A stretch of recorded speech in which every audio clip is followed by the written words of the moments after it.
మనిషి అనేవాడు జీవితంలో 5 పీలను నమ్మాలి. పీక్యూఆర్ఎస్ ఉంది కదా, 5 పీలను నమ్మాలి. ఏమిటా పీలు విందాం. 1 ప్రేయర్ అంటే ప్రార్థన.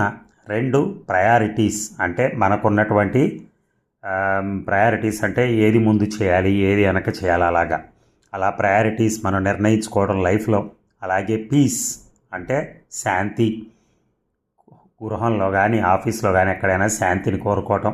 అలాగే పాజిటివిటీ, ఏదైనా పాజిటివ్గా ఆలోచించటం, అంటే నెగిటివ్గా పోకుండా అన్నిటికీ పాజిటివ్గా ఉండటం. అలాగే పేషెన్స్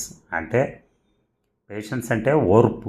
ఒక చిన్న ఇష్యూ జరిగిందంటే దాని మీద ఎగబడకుండా అసలు అది ఎందుకు జరిగింది ఏమిటి అని కాస్త ఓర్పు వహించి దాని బ్యాక్గ్రౌండ్ అంతా తెలుసుకుని అప్పుడు మాట్లాడటం.